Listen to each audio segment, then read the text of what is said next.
有个年轻人，大学毕业后进摩根大通工作，做了几年，觉得自己出师了，就辞职回家，全职搞交易。结果嘞，1年半积蓄输到见底。这个年轻人就是 Tom Hogan， 但你知道吗？后来他成了多次交易大赛的冠军。他写了本书，就叫《最懂书的人才能成为赢家》。副标题更直白，为什么正常思维不会赢得交易？你没听错，就是正常思维会害死你。他到底发现了什么残酷真相？就是你想知道怎么赚钱，那就先想想别人都怎么亏钱的。大多数交易者都用正常思维在交易，结果当然也就普普通通。想要出色的成绩，你得有完全不同的思维方式。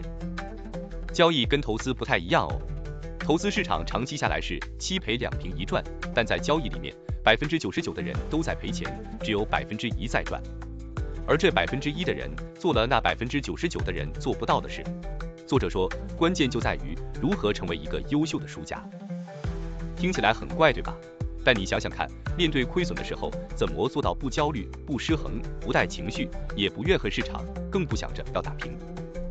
衡量一个人成长的标志，不是他知道什么，而是他用这些知识做到了什么。作者当年输光钱之后，不得不重新找工作，去当金融分析师。这份工作就是在媒体上做技术分析。他说这根本是出卖节操的工作。他说市场上讲技术分析的人超多，但基本都是骗子在卖垃圾。他看过一个技术分析广告，才1年时间，追随者就亏了35%。这就是技术分析的问题。学起来超简单，所以大家疯狂报名。但用起来呢，你才发现根本没什么用，甚至还会亏更惨。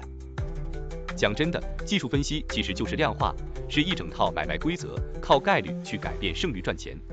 对的时候抱紧，错的时候停损，这才是精髓。但很多人以为技术分析是预测工具，想靠几条线就知道股市怎么走，这根本是痴人说梦。作者说，想学技术分析，学进场、出场、停损就好，不用走火入魔。技术分析没办法让你达到目标的。他认为用正常思维的普通人永远没机会赚钱。他说，最好的交易书是《股票作手回忆录》，但里面根本没提任何交易技术。来看个真实案例，有另一个交易员在巴黎买个热狗，发现贵到靠北，就跑去巴黎超市把所有价格记下来，回伦敦一比对，发现法国法郎被严重高估。后来他坚决放空，赚翻了。作者想说的是，这才叫交易。发现市场背离的机会，从中获利。他根本不认为市场是有效率的，市场一点都不理性，因为市场是人在推动的，人面对压力就不理性了。比起学经济模型，作者更爱学经济史。作者开始想，为什么会这样？市场上的人总在担心事情会变糟，所以交易的其实是感知，经济现实莫那么重要。就像我常说的，股市不是经济的晴雨表，而是投资人对经济预期的晴雨表。真实状况不重要，重要的是大家怎么想。当他们担心，股市就跌；当担心变成恐惧，股市就暴跌。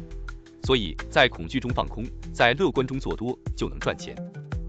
比如疫情来的时候，作者说，我放空不是因为我觉得病毒会破坏全球经济，我放空只是因为我认为他们觉得可怕的事要发生了。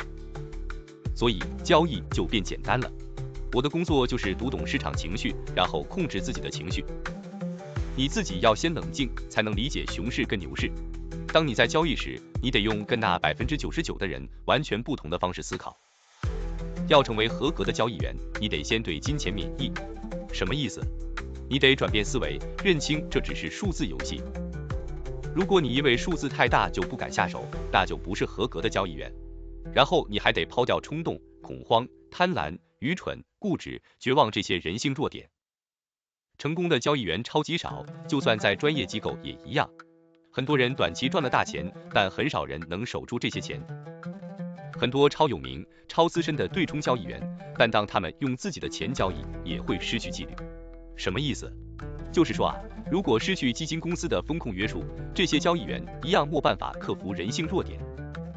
总结来说，有5个因素可以判断交易者水平：账户规模、交易频率、获利跟亏损的时间比，是获利时加码还是亏损时加码，有没有停损点。